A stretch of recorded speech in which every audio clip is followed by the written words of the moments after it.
larger one. Definitely a little bit better for AlphaX than some of the others. versus Team NV. Game 2.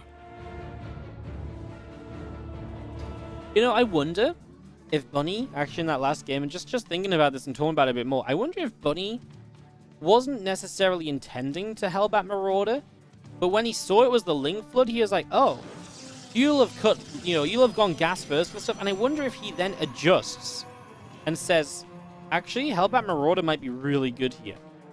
You know what I mean? Like, I wonder if that was an adjustment or if it was already his plan. I do kind of wonder.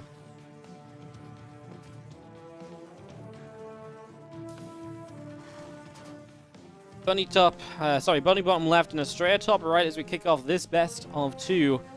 Let's see what Astrea can do. Astrea's been playing great StarCraft lately. I've been really excited to watch him play. I think it's been really fun to see him just playing awesome games of SC2 lately. Great results in multiple tournaments. Great run in Nation Wars with Neeb.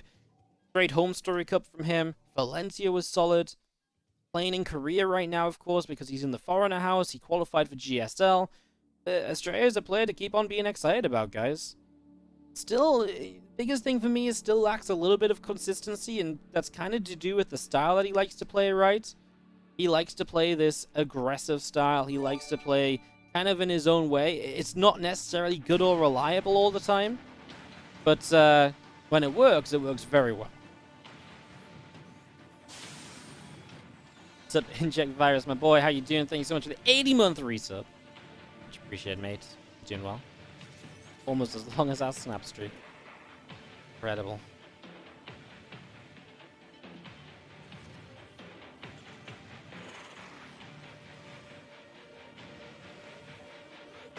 Shouldn't a game be a single map in a set 2 games?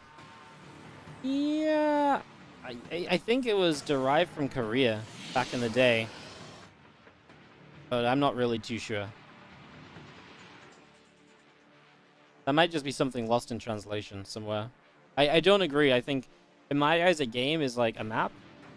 I think the problem is usually we didn't call it game, we'd call it a map within a set or something. This is what they used to call it, but yeah. It obviously sounds weird if you use game instead of map, right?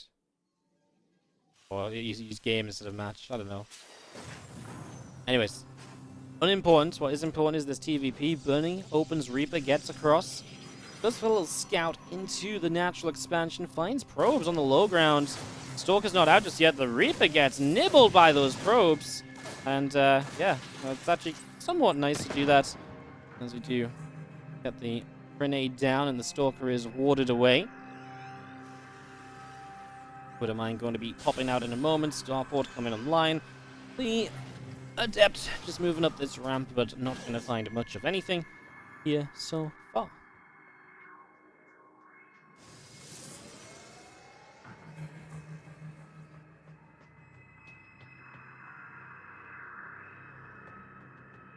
Whoever wants to hop up into this main base is going to be caught by a block. Oh, wow. That's actually kind of huge. So he scouts the timing of a gateway there. He doesn't see the Twilight, but he sees a gateway timing, so he gets a bit of info. That at least tells him it probably wasn't gateways early, then tech.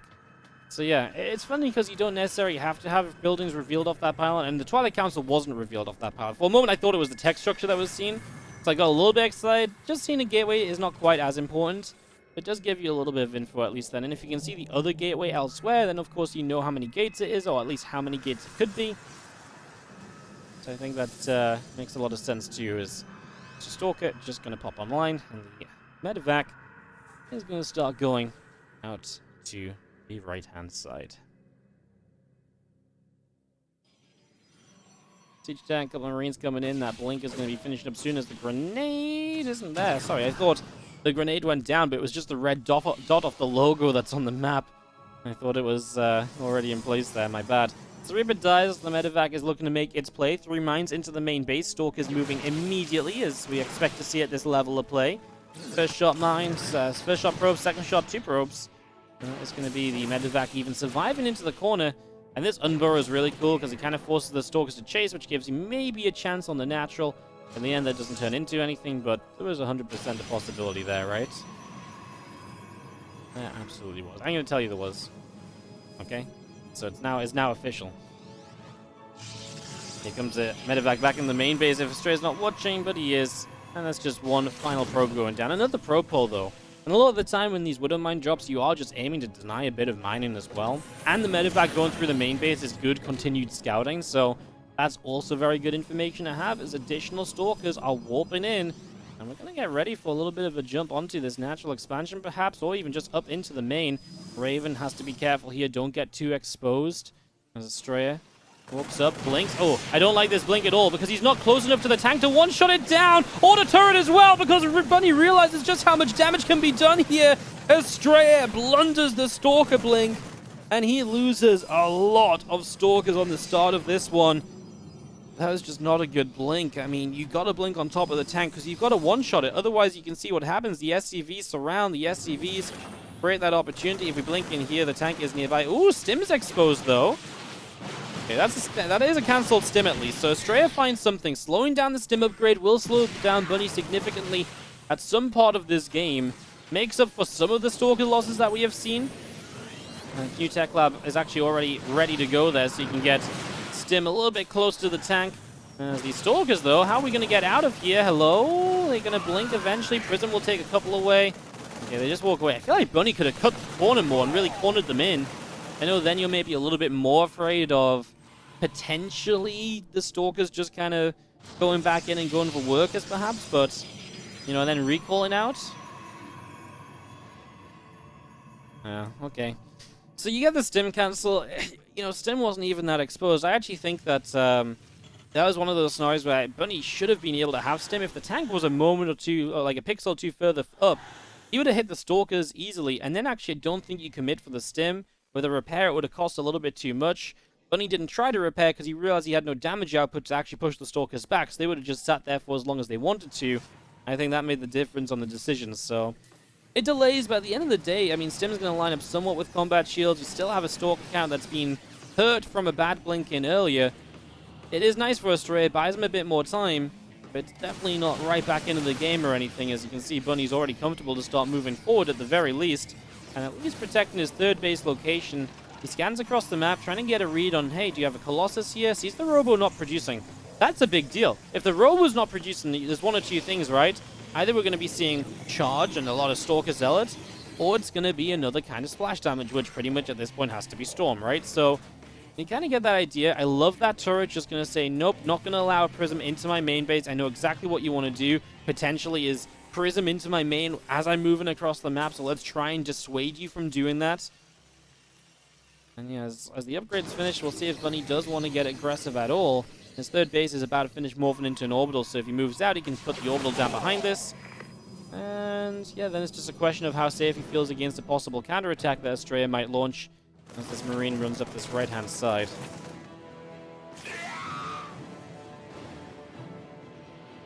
And AlphaX will move on forward.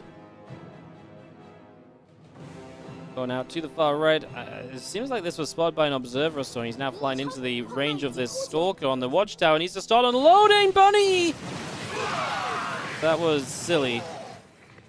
I mean, I don't even hate that he flies in that direction if you unload on the tower, because it's unlikely there's a ton of Stalkers on the tower. But that was just way too far forward, obviously. And it's moves like that that give Astrea road right back into this game. Bunny missing his armory, so +2 can't start fluently from the rest of everything. I feel like, yeah, Ghost's on the way at least. I was going to say, I haven't seen a Ghost Academy, but I just missed it for a few moments. But that's obviously a big step in the right direction in terms of what we want to do here as well. So getting in towards those Ghosts, get those EMPs ready. Right now, Storm has got to be terrifying, and this Raven has limited use against Storm because it's likely to just get feedbacked and taken out almost immediately, so you've got to be kind of careful. That Raven is not going to provide the value it might do against a Colossus army. If possible, it'd be nice to still get a cast from it, though, so if you can keep it alive for a little while, can go a long way. Widowmine's going to kill the Prism. No! Oh, man, still alive. Wow. Usually the Widowmine on a damaged Prism kills it, but I guess because it just had enough HP, the bonus to shields is still the same. It does the same amount to the shields, and then it just does the bonus after, and it just wasn't quite enough to finish it off there. I thought that was a dead Prism. I thought it was going down. The tanks are in the medevac as we try and get away. There's the anti-armor missile that should try and dissuade these Stalkers from chasing. Bunny has a lot of army that's just still back at home. And he is going to start to bring that out onto the map here as He turns the trade a little bit, trying to force the Stalkers to blink back instead of forwards.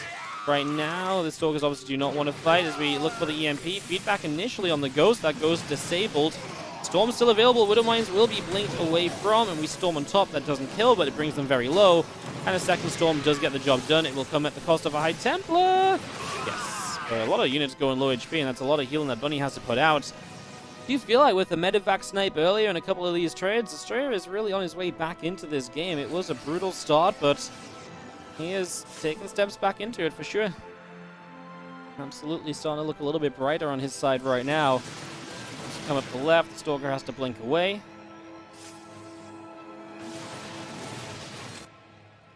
Just gonna kill that now as the Ghost continuing out as well. Bioforce of Bunny moving across, scans up, sees that army.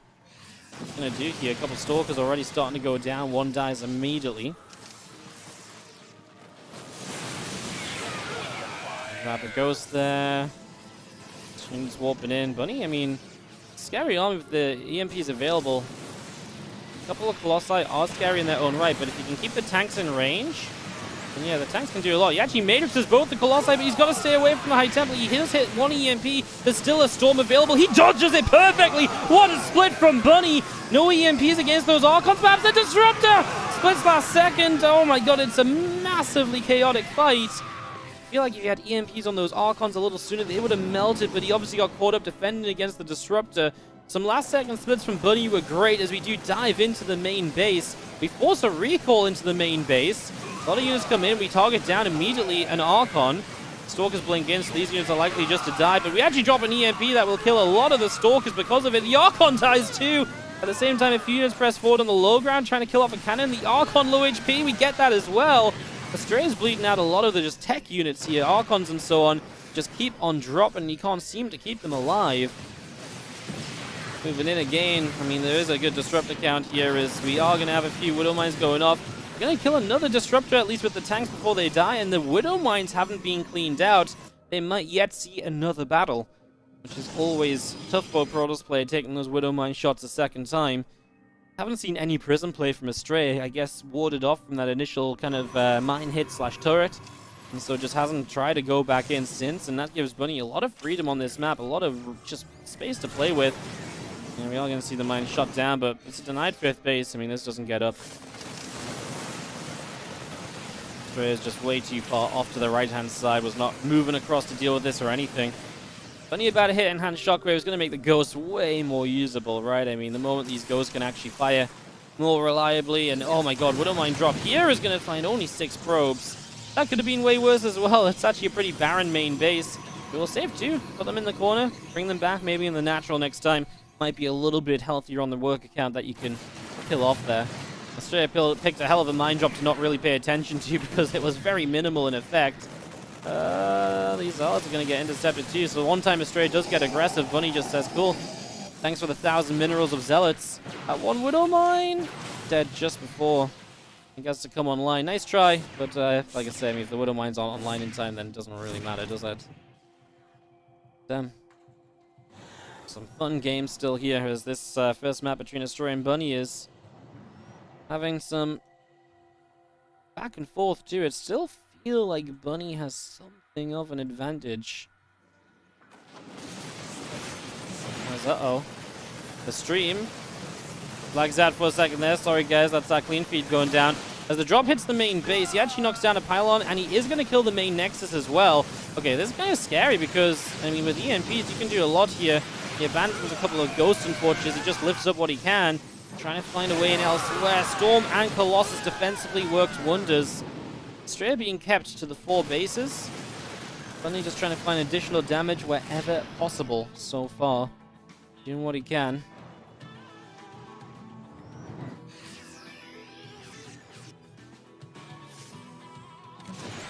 We'll get rid of this Prism again. Astrea has been completely denied when it comes to this Prism play. He's just not being able to deliver at all. Scan comes down. A couple of Marauders will get shot down here. The Medivac as well.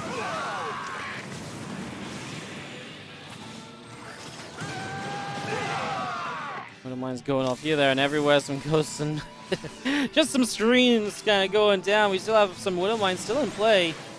Astrea's army finding itself across the map. Bunny is moments away from +3 attack. Would love to have that for an engagement. Let's see if you can find it. You see our disruptors, our stalkers joined up together. Fire Bunny back out up to the top. All these Marines will go down. That Wooden Mine doesn't connect. Is going to get disrupted down. Bunny's going to be on the top of the bases, though. Enter a little bit of a base trade. Now, Bunny has some units left. Yeah, Astrea has realized what's going on. Bunny got there for the EMP too late. The recall was very quick from Astrea. And this is actually scary, because now Bunny... Okay, Bunny can actually collapse on this army. I was going to say it was scary for Bunny, because he's going to get sandwiched in, but he's sandwiched in Astrea. Oh my god, it's just a triple-decker sandwich. Everyone's sandwiched, as we do have these disruptors really on their own. Bunny's spending so much time splitting. Units over here! We're killing the units on move! Commander Colossi dying! Astrea's army's gone! Absolutely melted as Bunny gets rid of the final disruptor. EMP's the last High Templar. The Immortal will fall, and this force will not be stopped. Astrea is going to lose another life here for AlphaX. Can Bunny keep this run alive? I mean, come on. Man's playing like a monster. Great start of this game, but he got fought back. He made a couple mistakes, and he really brought it together later on as well. Happy with himself after every single win right now, as Bunny is really putting NV into it. Again, just a hot start, and that's been big for NV in these series, in these playoffs. That's very smart. Interesting map choice. Let's see what we have. Bottom right side, Blue Protoss player trying to take the first map. Still here today for AlphaX. Astrea.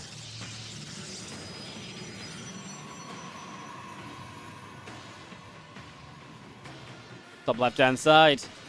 He's hopping around all over these teams. It's Team NV's Bunny.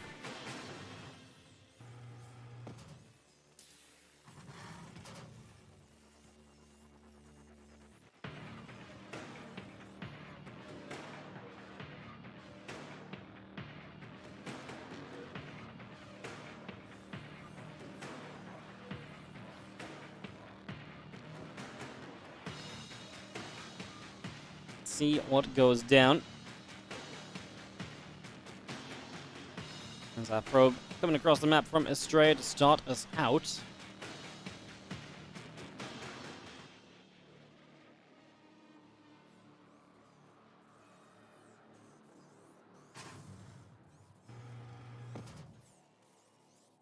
Probe coming through. SUV's coming around. Just gonna have our barracks finishing up. A little probe just gonna go back up the top.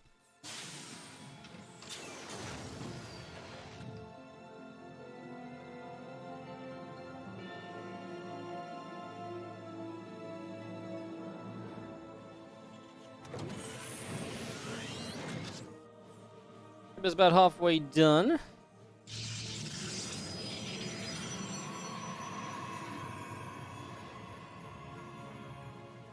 Gonna Nexus down and Reaper's popping again. Just a lot of setting up here, guys.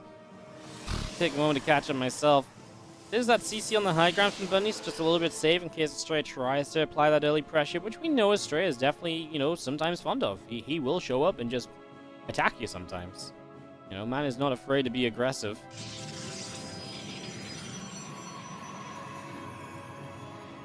Is this my music or the mainstreams, or is it in-game? This is in-game music. It's just StarCraft soundtrack.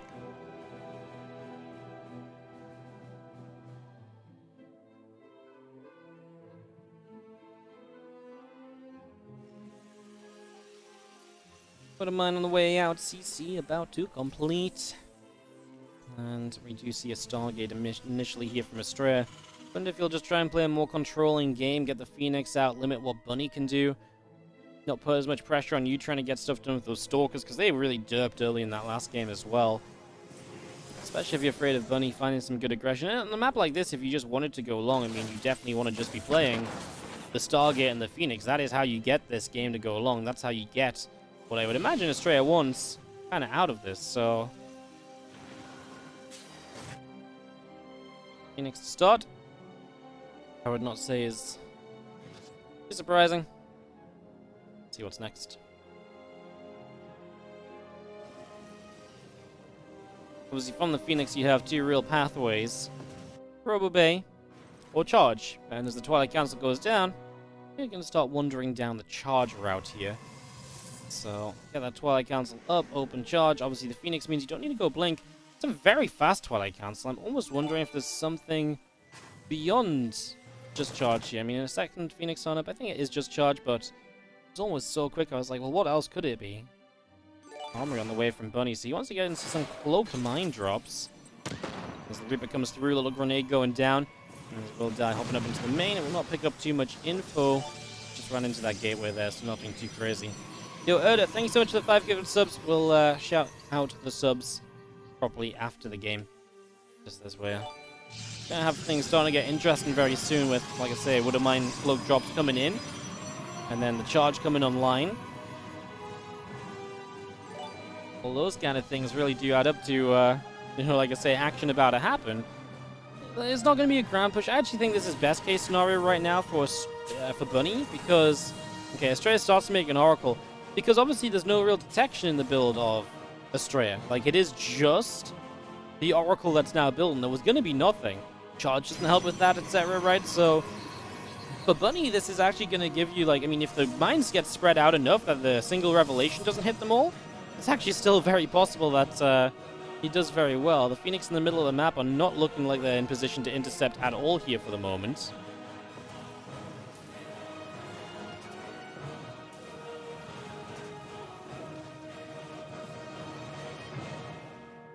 The mine drop does get seen coming through. It's important because the Phoenix can lift up some of these mines as well, take them out of the equation, and that means you don't even need to use the revelation.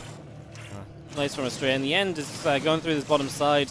It's a little bit unfortunate for Bunny, right? Because then he gets scouted and the Phoenix are there, then he can defend this drop, and so the Armory early really doesn't achieve anything at all. I mean, it forced an Oracle, you could say, but I don't feel like that's something we're screaming and cheering on, right? It's not the craziest of things. Yeah, I don't feel like that's overly wild. Let's just have Bunny returning that medevac home. At least gets the medevac home. I mean, that's kind of nice. Obviously, the Phoenix, all 3 of them lifted the mines, so they didn't chase the medevac, so that gave you the getaway at least. So that was nice. That was neat. That was definitely a positive.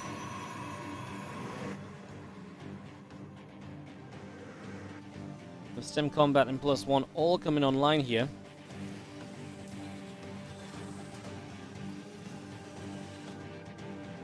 So yeah, Phoenix and our Oracle moving up the top left.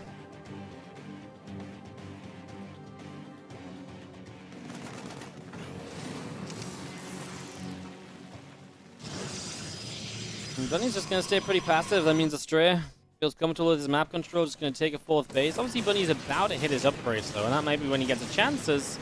Yeah, going to be rough, though. No Widow Mines means you don't have any splash damage. If you don't have any splash damage, how are you ever meant to deal with what should be a lot of Zealots? And you're playing Zealot Phoenix, right? I mean, Widow Mines are kind of king there, but they'll not be allowed to really play the Widow Mines at all because they keep on getting killed. At first, you put them in the drop and they got killed, and now they get just picked off at the front of your base. There's a lot more mines where those ones came from. I wasn't expecting there to be like 6 more still, but yeah, there's 6 more mines, and he's lost, what, like 4 or 5 this game? Yeah, Bunny's been a mine machine, I guess, so far.